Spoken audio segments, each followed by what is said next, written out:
Hello, I'm Doug Muzzio. This is City Talk. The headlines say it all. The Daily News, kabloom. The Post, King Mike. The Sun, Bloomberg wins, spurs new feuds. And finally, Newsday, his to-do list. Affordable housing, reforming education, don't raise taxes. It's the day after Mike Bloomberg's historic win. The big questions. How did Mike Bloomberg win such a landslide in such an overwhelmingly Democratic city? What is he going to do with this mandate? What should he do? Have we entered the era of gazillionaire politics?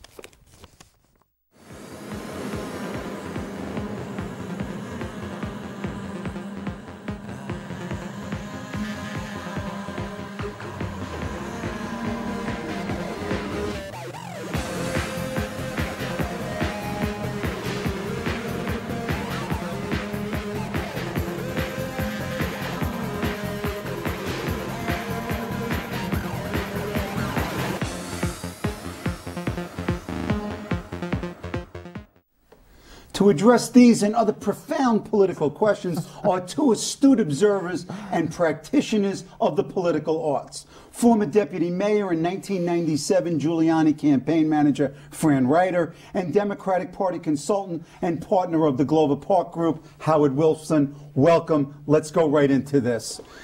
How did Mike Bloomberg do it in an overwhelmingly Democratic city? And by the way, Fran, condolences. Your record is broken. No more are you the champ. I think I'll go on vacation and go on retreat somewhere and really ruminate about this. It doesn't bother you. It doesn't bother me. Okay. It doesn't. How did Mike Bloomberg do it? Howard, Fran. Well, I think it begins with money. I don't think that money is the end of the story, but I certainly think it may be the beginning and the middle of the story. Mike Bloomberg spent an enormous amount of money. The money was distortive of the political process. He began running ads very early in the cycle. His numbers were not good. If you look at his poll numbers, they essentially begin to track the spending of the money. The money begins to go up, the poll numbers begin to go up. Did he have something to say? Yes. And did he spend the money well? Yes. It is possible, as Tom Golisano showed, to spend an enormous amount of money very poorly. Sure. He ran a very good campaign. He communicated a good message. He didn't commit any gaffes. So I give him and his team credit. It's not just the money, but the money is very, very, very important. So they were not only outspent, they were out-strategized. You know, I'm not sure I would say that, but I would give the Bloomberg team a lot of credit. Okay. I'm going to take exception with Howard putting money at the top of the list. I'm not going to sit here and tell you that Bloomberg's money had no impact on this race. But I think we do this whole situation a real disservice by focusing so much on it. I mean, it's a wonderful political tool to focus on it and to say that's why he had such an overwhelming victory. Here's what I think is the real issue. You have a mayor who was there for 4 years that people generally liked and generally thought was doing a good job. It is very, very hard to unseat any incumbent, including one who appears to be failing. It's still hard to beat an incumbent.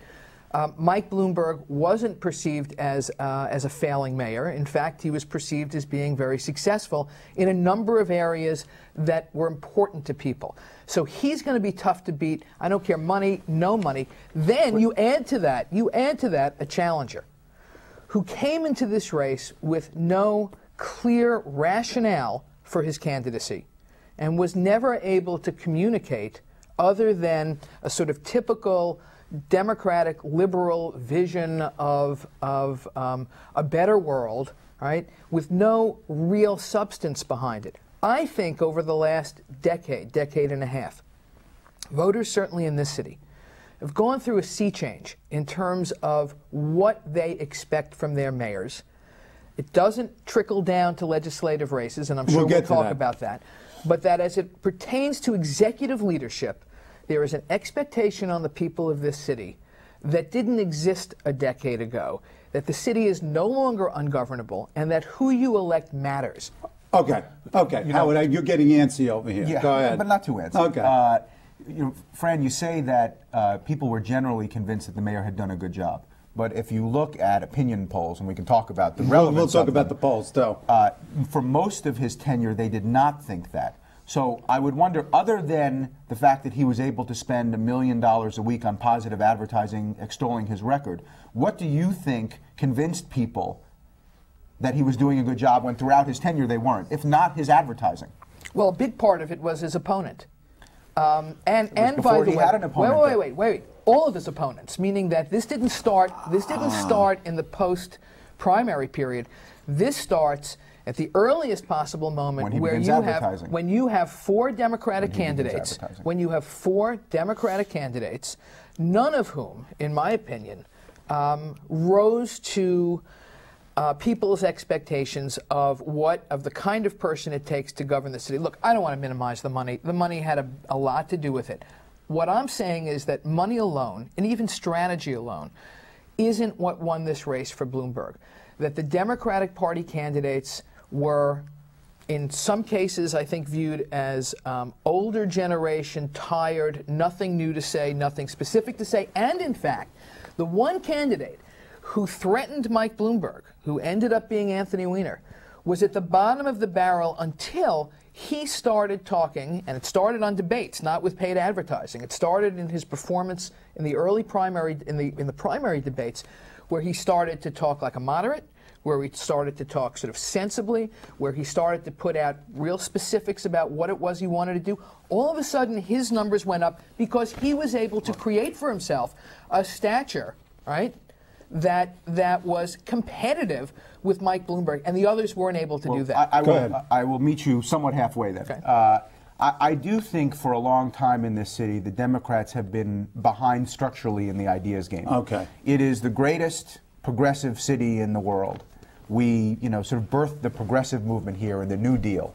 And if you are interested now in new progressive ideas and a new progressive vision for the 21st century, you have to look to the Manhattan Institute, which is a conservative think tank that some of us are familiar with, that generates ideas. Some of them are good, many of them I disagree with. There really is no comparable institution that I'm aware of with that kind of influence on the progressive side, on the left. Okay. There are people who are doing good work, but it's not quite of the same caliber, in all fairness.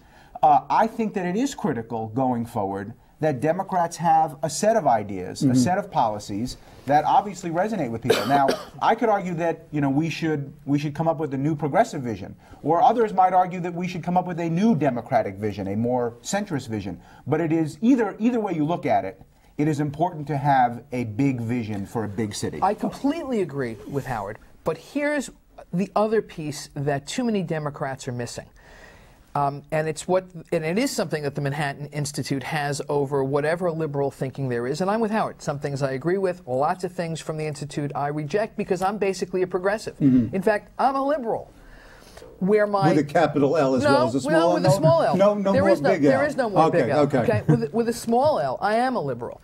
But I also understand, and I came to understand this as while I was part of governing in this city, is that if you want to achieve those things we as Democrats say we want to achieve, which is greater opportunity for people at the lower end of the economic spectrum, a safety net for people. I believe in all of those things.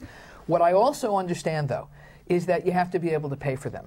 Cities are not states. Cities are not the federal government. They are not sovereign. They are stepchildren. They have limited control over their own resources, and that's and their own future. And that's one of the reasons we thought cities were ungovernable. We sort of threw up our hands for a long time and said, we have no control over our own futures. Democratic and Republican new wave mayors, if you will, over the last decade, said, stop. We're going to take control of whatever we can control. We're going to make the most of it, and we're going to pay attention to our economy. I'm not sure Freddie Ferrer would disagree with anything you just said. Except for one thing. Freddie Ferrer, in terms of economic development, right, and revenue, how you're going to pay for these progressive ideas, is out to lunch. He's not talking about it. You can't come out at the beginning of a campaign, and the first real proposal you put out is a stock transfer tax, which is going to send business out of here. Stock transfer tax was a mistake. Which depletes your tax base. Well, it was a big mistake right at the beginning because it sends a bigger message. It sends a bigger message. So then one of the things that comes out of this prior discussion that we've just had was the question, could anyone have beaten Bloomberg, given his record and his money, or did Freddie blow it? We'll just leave the question out there. Howard, you talked about a message. What might be the new what are the elements of the new Democratic message? And Fran, you just articulated some of it, but go ahead. Well, let's look retrospectively for a moment. I was part of the effort against the nonpartisan elections, Michael Bloomberg's nonpartisan elections. I helped run that effort on the part of the party, and we beat them decisively despite being outspent. And afterwards, Joel Benenson and I, Joel Benenson is then became Anthony Weiner's pollster, we took a poll. And we found that there was widespread discontent with the mayor, mostly on a set of economic issues. This city has become incredibly expensive to live in for most people. There are a lot of people who are doing well. We've got more people doing well in this city than any other city, and God bless them. We know them. We're glad they're here. They help our city enormously. But the vast majority of people, whether you are making $40,000 a year or even $100,000 a year, you feel squeezed by the city. There was I think, a real message around that. It wasn't a message of race, but it was a message of class. And it said, we need to do some things to help people afford to live here.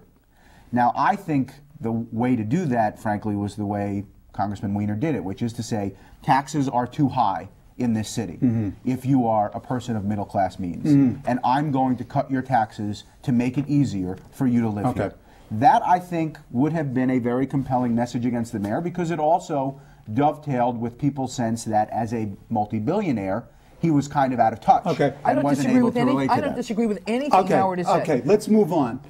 You both have talked about, at least implicitly, and the conversation out there seems to be that Bloomberg's election signals a new type of politics, if you will, what I might call a post-tribal or post-ideological politics. And now it's a politics of competency, performance, and efficiency. Is that real, or is that Bloomberg's spin? I think that the thing that's missing from there is the leadership.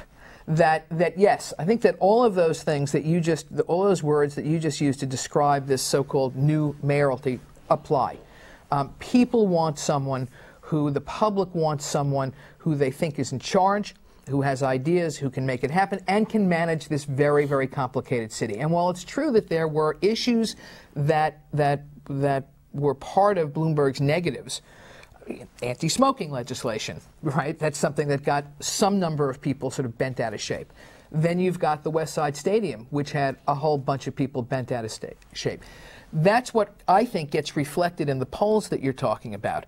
But when people stepped back and took a look at some of the bigger picture things, education, where they're finally seeing some improvement, the fact that this mayor made housing and homelessness and beating back homelessness a centerpiece of his administration before this campaign season started, I think big part of it, public safety, right?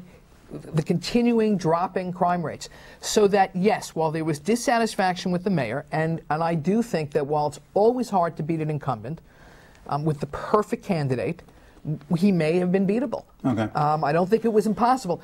I think it's always hard, but I think when people stepped back from those issues that they were focusing on, and here, there's no question, the money helps, right? But I think he would have been helped whether he spent $80 million or if he had been in campaign finance and maxed out and spent $11 million. As my uncle said, rich or poor, it's nice to have money. Right. That's exactly right. That's right. Let me agree with one of the premises of your statement and disagree with another. Fine. I think we are entering in a post-tribal era in New York City politics. I think people are much more willing to vote for somebody who may look different from them than they might have been 30 or 40 years ago. Mark Green and Ruth Messenger, both Jews, lost the Jewish vote. We now have Freddie Ferrer, who may have just narrowly won the Latino vote, and likely lost the African American vote. Absolutely. So, and new immigrants have a lot to do with this. There are a lot of factors, but yes, we can no longer take for granted that you're going to pull the lever because somehow you're supposed to pull the lever. Okay. Let me Best thing to come out of this election, as far as I'm concerned, in many respects. Don't disagree with that. But let me disagree with the second part of your premise, which is to say, I do not think that we are in a period where ideology doesn't need to matter. Okay. If you have a strong Democrat offering an ideological vision, that's important. I don't think we're necessarily, managerial experience and competence is critical, but there's an icing on the top of the cake that could exist too, which is to say a bigger vision for the city. I believe Michael Bloomberg has a vision for the city. He didn't talk about it because it's not a popular one. The luxury city. The luxury city. The New Yorker magazine article that was written this year captured it better than anyone else, and no one else captured it after that, which is this should be a grand city where the planet's wealthy people should come and be comfortable. And we should have stadiums and malls and art and tourism, et cetera, et cetera. So that is a vision for the city, and there was a different vision for the city being articulated. There is a different vision for the city that can be articulated. So we're not going to reduce ideology to the dustbin of history. Okay, good. Well, I certainly don't want to do that either, and I agree in part with Howard. But a lot of those things that you're saying shouldn't be part, perhaps, of the Democratic ideology. I think we as Democrats have got to get hold of, because when you talk about tourism and you talk about being a haven for the rich, I got to tell you, Howard, that's what ends up paying a lot of the bills in the city to allow us to support people in need and people who need new opportunities and a leg up, things we as Democrats believe in, right? If you don't have that tax base, if you don't have, as part of the city's economy, that kind of activity, that you're not going to be able to support the very things we as Democrats say we want to do. I'm not saying we should be against them, but if it is what you believe the city looks like when you look out your window, that's a different vision. I don't disagree with that. But here's the real challenge, I think, in great measure for the Democrats. Not only are there no new ideas out there. You know, we don't have the Democratic think tank that's really out there generating a progressive vision that's a realistic progressive vision. We're having trouble with candidates. And part of that is that, well, I think the public has moved on, meaning they're now prepared to look at candidates and judge them based on a whole host of criteria that go beyond ethnicity, beyond race, beyond party affiliation, right? The Democratic Party hasn't figured it out yet. Okay. And they're still behaving in ways that produce candidates who think that they should be the next mayor simply because they've been around a long time. I mean, one of the great frustrations that I had with Freddie Ferrer for a lot of years now is that he approached this race as saying, it's my turn. Well, guess what? It's not your turn. The next mayor is going to be who the people think should be mayor, not because you think you've been around for a long time and it's yours by some kind of divine political right. Democrats have got to stop thinking that way. They've got to think out of the box, and they have to figure out a way to encourage new, interesting candidacies beyond this inner circle of people who have been part of Democratic politics for a long time. In fact, Clyde Haberman in the Times on election day wrote about the increasing the gene pool of candidates by bringing in non-professionals. Are we entering an era where the CEO model and will begin to attract other types of people other than professional pals? Well, I look at what happened. Ought this happen? I look at what happened in New Jersey, where you have two multimillionaires spending multi-millions against each other. And you look here in New York, where you have the city's richest citizen, essentially, spending a couple of $100 million almost in 2 elections. And I find that a little disconcerting.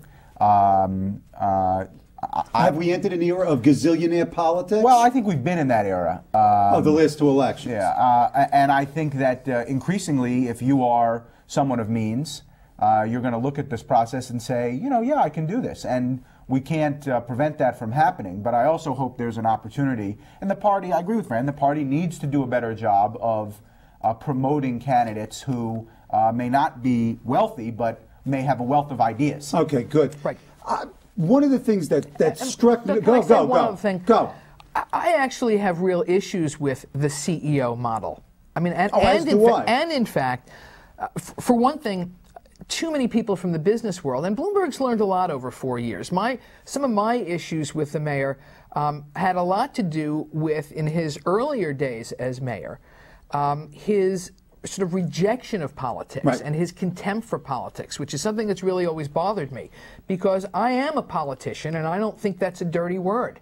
I grew up in Aristotle politics. said it was ennobling. Okay. And I mean, when you seek to govern, there are lots of things that the private sector and the CEO model can bring to governing that are good, but there are lots of things that don't work in governing. And in fact, I think Mike Bloomberg's biggest failures have been in terms of trying to promote his own agenda.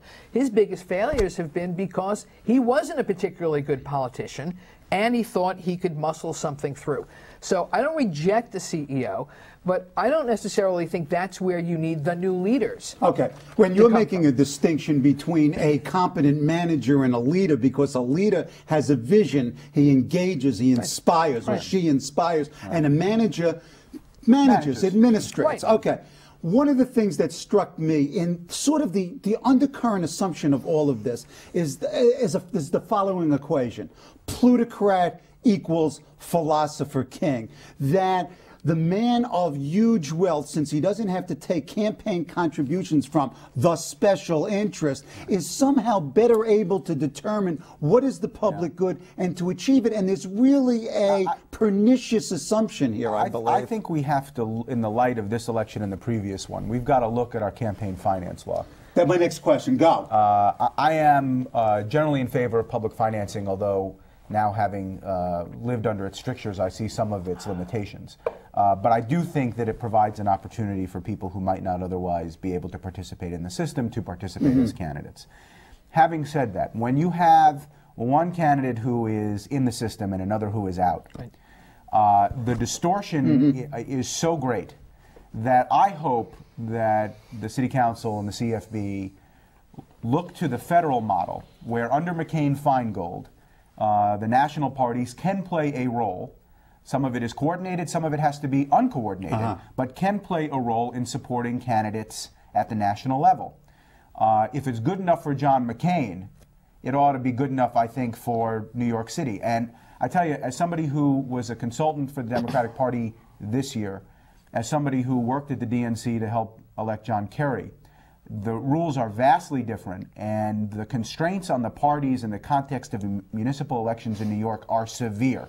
So when we talk about, well, should the Democratic Party do this, or could the Democratic Party have done that, I can tell you the Democratic Party wasn't able to do an awful lot in the context of this election. It's very frustrating. Okay, to a certain extent, my question is, did Mike Bloomberg, in a sense, put a stake in the heart of the current New York City campaign finance? Because in a sense, the current campaign finance in New York City almost produces candidates like Bloomberg who are outside, gives them a tremendous advantage.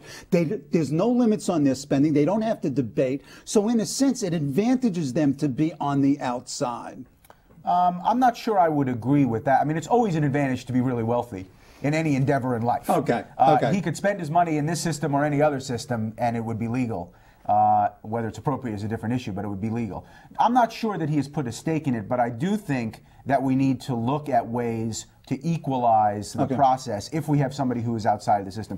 The other downside to CFB, which really doesn't have anything to do with Bloomberg, although in a sense probably reflects why he ran as a Republican in the first place, is once you have purchased your name recognition under the CFB strictures, since everybody is only able to spend the same amount of money, Freddie Foyer, coming into this election, purchased his name recognition in the previous election, comes in with an enormous advantage. And the way you make up for that advantage, typically speaking, when you don't have a public financing system, is if you raise more money than the guy with more name recognition, you're able to do a better job. You know, we're on exactly the same page here. I have serious issues with the Campaign Finance Board, some we haven't even talked about, which is that their rules... That's a separate show. Well, no. The point is that their rules can be extraordinarily ambiguous. Their judgments are all over the place. A candidate does something in one election cycle that they say yes to. Next candidate happened to us in the Giuliani race. We did something that had been approved in the Dinkins in the race 4 years years earlier, we did exactly the same thing, got hit with $1 million fine 3 weeks before Election Day.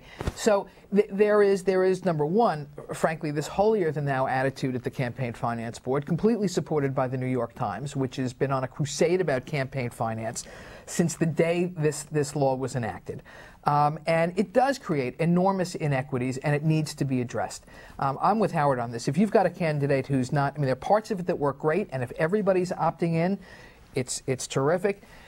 If you've got name recognition, you're always going to have that advantage. I agree, but in an imperfect world, right, if both candidates are in there, you know, it's generally going to work. You get a candidate who's outside of it, and you are in big trouble. Yeah, because the playing field becomes vertical. Well, there's no playing field. Look, it's hard for any challenger to beat an incumbent. But the truth is that had Freddie Ferrer been able to raise the $11 or $12 million, which would have maxed him out within campaign finance, he would have run a much more effective media campaign. That's a lot of money. It's not agree. as much as the mayor. Agree. Wait, but any incumbent, any challenger rather, has a problem raising money because the real money people in this city, I'm not talking about the $10 and the $50 and even the $250 contributors, I'm talking about the ones who give you the $49.50 who max out and get all their friends to do it. Right. They don't want to offend the sitting mayor. Right. So unless he's unbelievably weak and obviously vulnerable, it's hard for any challenger to raise money under any system. Okay. Well, okay.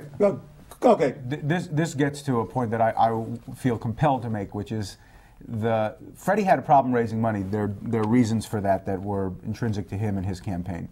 He also had a problem raising money because every newspaper in the city ran enormously large stories saying that the race was 36 points, 30 points, the polls had the race out of touch. We now know that those polls were wrong. The race was closer than any poll had predicted. Mm-hmm. I think that the over-reliance on polls, and especially the over-reliance on inaccurate polls in the context of political reporting, was outrageous. It was distortive. Another show. Another show. Okay. Last 45 seconds. What can we expect in a second Michael Bloomberg administration? My hope is that he will be more willing to stand up to George Bush and George Pataki now that he doesn't have to run again as a Republican.